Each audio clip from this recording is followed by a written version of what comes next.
1h23, programa Olhares no ar. Seja muito bem-vindo, seja muito bem-vinda. É um prazer participar aí do seu começo de tarde. E a gente começa essa semana, gente, trazendo uma informação aí super positiva para você. Para envelhecer com saúde, os idosos estão apostando cada vez mais em atividades físicas. Eles já são 30% dos frequentadores em academias de ginástica. Acompanhe a reportagem.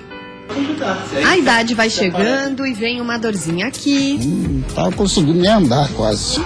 Outra ali. Passou dos 70, daí aqui, daí ali. E o exercício físico ajuda? Se ajuda, nossa. Essa aposentada que o diga. Não tenho colesterol, não tenho diabetes, não tenho nada. Eu faço alongamento, faço musculação. A Doroti tem 85 anos de idade. Quando ela tinha 20, lá na década de 50, a população de idosos no Brasil era de apenas 2 milhões de pessoas.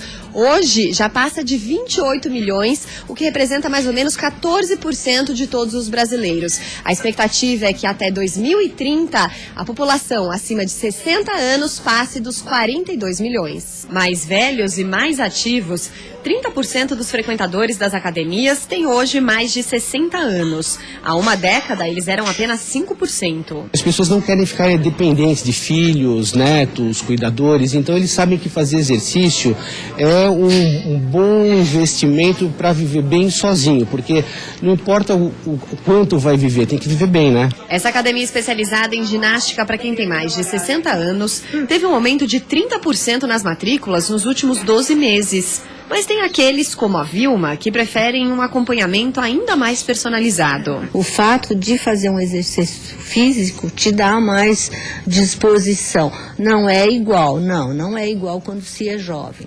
Fora ou dentro das academias, as opções hoje não se restringem mais à hidroginástica ou à boa e velha caminhada. A recomendação do idoso fazer musculação, ela é um pouquinho mais recente, né?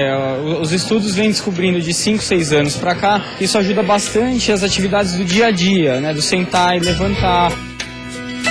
Super bacana aí essa mudança de mentalidade super saudável, né? Gente, agora a gente vai entrar num assunto que é a questão do endividamento bancário. Recentes pesquisas mostram o aumento do endividamento e da inadimplência das pessoas, mas a nossa entrevista é especificamente para quem tem dívidas com bancos. O nosso convidado é o advogado Lucas Queiroz Fernandes. Seja bem-vindo, Lucas, tudo bem? Tudo bem, boa tarde, agradeço o convite novamente. Nós agradecemos a presença. Qual o principal motivo, na sua opinião, que as pessoas acabam contraindo dívidas com os bancos? Bom, primeiramente, estamos em uma crise financeira, né, muito por conta dessa situação, mas penso que as pessoas acabam se planejando de forma equivocada em relação a tomar novos empréstimos. Então acaba criando-se aí uma bola de neve. Então as pessoas fazem diversos empréstimos e tentam refinanciar esses empréstimos, onde acabam criando juros assim, em cima de juros e tendo mais dificuldade para pagar. O chamado efeito bola de neve, né? Exatamente. Educação financeira entra nessa questão das pessoas não aprenderem, não saberem lidar com o dinheiro? Sim, a educação financeira eu vejo como essencial para resolver essa situação. O planejamento financeiro é muito importante. No caso do endividamento bancário, o que a gente pode dizer, assim, os principais vilões? Temos como os principais vilões são as taxas de juros altíssimas, né? Conseguimos verificar isso muito nos cheques especiais. Que chega a quanto? O cheque especial hoje beira 300%, 400% ao ano. É muito significativo. E o cartão de crédito, né, conhecido como o dinheiro de plástico, muito complicado de administrar. Consultores nessa área já vieram aqui no Olhares e falam muito assim do erro das pessoas de acharem que o cartão de crédito é como se fosse um valor complementar ao orçamento, e na verdade não é. Ele está dentro do orçamento, né? Exatamente, é onde entra a educação financeira e o planejamento, né? Pagamento do valor mínimo do cartão de crédito é uma armadilha? Muito. Pagar esse valor mínimo é colocar para frente uma situação que vai a pessoa acaba se descontrolando, não conseguindo administrar o valor. Porque aí vem essa questão de juros sobre juros, mas também tem uma ilegalidade, não é permitido juros sobre juros, né? Não, é chamada capitalização, né? O STF, inclusive, tem uma súmula em que veda a capitalização, né? Então, não é permitido e nós conseguimos observar em diversos contratos bancários essa capitalização, além também dos seguros, né, que existem nos contratos, que é entendido como venda casada, a cobrança de tarifas ilegais, né? Então, são todas situações que são possíveis resolver no meio jurídico, né, buscando o judiciário. Qual é a ação que cabe num caso destes? A ação cabível seria a ação revisional de contratos bancários, onde vai se revisar todos esses valores cobrados pelo banco, revisar as taxas de juros, revisar a situação se existe capitalização, né? Então, é um processo aí que leva em torno de 2, 3, 4 anos, pode chegar. Então, são situações que o judiciário vai determinar com que o banco limite a cobrança de juros permitida e venha devolver ao cliente os valores pagos indevidamente ao banco. A gente imagina que não é um processo fácil, ainda mais lidando com instituições bancárias. Geralmente, instituições bancárias nunca querem perder, né? Não, eles acabam levando às últimas instâncias, onde que torna-se um processo moroso, né? Mas o advogado tem que atuar buscando a resolução mais dentro da legalidade possível. Em Florianópolis existem varas especializadas em direito bancário e isso acaba dando uma certa agilidade para os processos, acredito. Sim, por conta do conhecimento da própria vara. Então eles já têm muitas decisões por eles tomadas, então funciona muito mais rápido. É muito interessante essas varas. Lucas, voltando na questão do empréstimo, né? Entre consumidor e instituição bancária, é caracterizada uma relação de consumo, então ela está sujeita ao Código de Defesa do Consumidor? Rege essa relação? Sim, perfeitamente. E isso é um benefício pro consumidor, já que facilita muito a resolução no judiciário, existindo alguns benefícios, como a inversão do ônus da prova, que é quando o banco acaba tendo que provar algumas alegações feitas pelo cliente. Que geralmente o cliente teria que fazer essa comprovação. Aquele que ajuiza a ação, em regra, tem que provar o que está alegando. Então a inversão do ônus da prova, ela faz com que a parte o banco, no caso, venha a ter que provar algumas situações alegadas pela parte autora. Algum outro benefício para o consumidor? Os benefícios, aqueles o acesso ao PROCON, tentando resolver via PROCON essa situação, em primeiro momento, depois o momento de tentar resolver no judiciário, que eu vejo como uma solução mais definitiva, entendo como remédio que venha a sanar todas as dificuldades e tentar reiniciar, o cliente tentar reiniciar e se estruturar financeiramente para voltar a uma boa situação financeira. É o que todo mundo busca, fazer essa negociação mesmo. Questão de empréstimo consignado, em questão comparando com juros de cartão, juros de cheque especial, ainda é uma boa opção o empréstimo consignado com desconto em folha de pagamento? Sim, vejo como uma opção muito interessante por conta da taxa de juros mais reduzida, Mas também encontramos nesses contratos algumas ilegalidades, assim como a capitalização, que também é possível encontrar. Apenas os juros são reduzidos, A importância de ter uma assessoria nessa hora, Lucas? Que as pessoas, os leigos, acabam precisando do dinheiro, vem o contrato, muitas vezes aquelas letras pequenininhas ou com termos que a pessoa não entende bem. A importância de estar assessorado nesse momento para não se incomodar depois. Sim, suma importância. Eu vejo um acompanhamento jurídico, isso para empresas também. É muito interessante, nós devemos estender às empresas, porque hoje as empresas estão com dificuldades nessa parte financeira Então, é muito importante a assessoria para empresas e pessoa física. Vamos, antes de encerrar, só trazer um caso aqui que você comentou com a gente, a questão do empréstimo consignado, né? Não pode ser retido mais que 40%, se eu não me engano, do salário? Isso. Tratando-se de funcionário público estadual, isso em Santa Catarina, limita-se a retenção em 40%. Né? A regra para as pessoas físicas, isso mas hoje nós encontramos mais os empréstimos consignados no serviço público, né? Onde tem os 40%, limitado 40%. Caso o banco venha a reter valores acima, que foi o que já aconteceu, seria uma retenção arbitrária e ilegal. Desta forma, o banco tem que devolver esse valor retido acima e continuar cobrando apenas 40%, tratando-se de estadual, né? Muito obrigada pela sua presença, por todos esses esclarecimentos. Obrigada mesmo. Muito obrigado.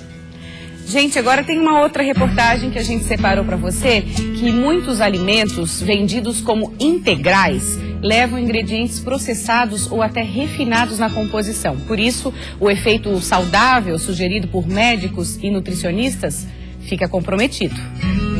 José Marcos mudou a dieta há 8 anos. Passou a consumir alimentos preparados com farinha de trigo e cereais integrais, mais ricos em nutrientes porque preservam fibras, vitaminas e sais minerais, que são eliminados quando o produto é refinado. O intestino, principalmente, funciona muito bem. Nas prateleiras, nem todo produto classificado como integral entrega o que promete.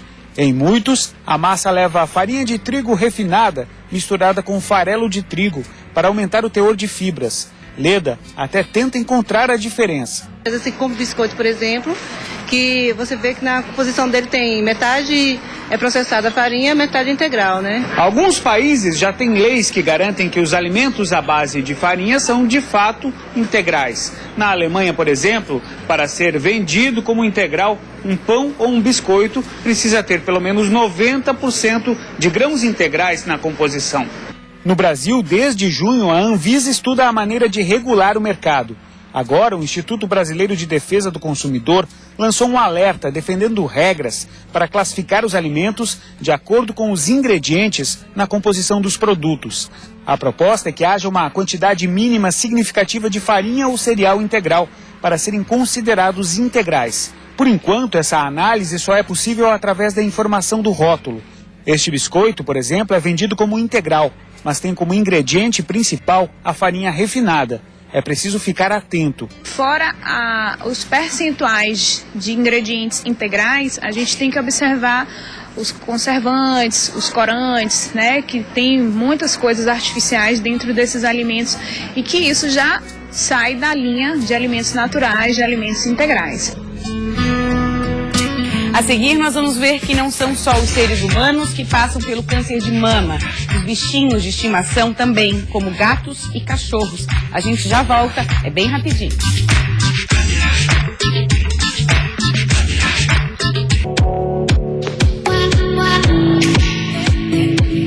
1h38, estamos de volta. Começa amanhã a 15ª Mostra de Dança Infantil de Florianópolis. À noite é uma criança no SIC, aqui na capital. Os números impressionam. Cerca de 2.600 bailarinos de 3 a 14 anos irão participar do evento. Serão 8 sessões com 245 trabalhos criados por 83 coreógrafos de 94 grupos, escolas e academias de Santa Catarina e do Rio de Janeiro. A mostra segue até o dia 30 de outubro. Para maiores informações, basta acessar Mostra de Danca, porque aí é o C sem o cedilha, né, gente? .com.br.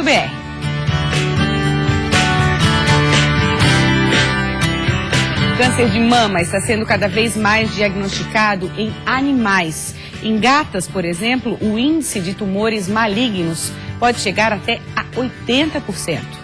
Aika tem 8 anos e há algumas semanas foi diagnosticada com um nódulo na mama.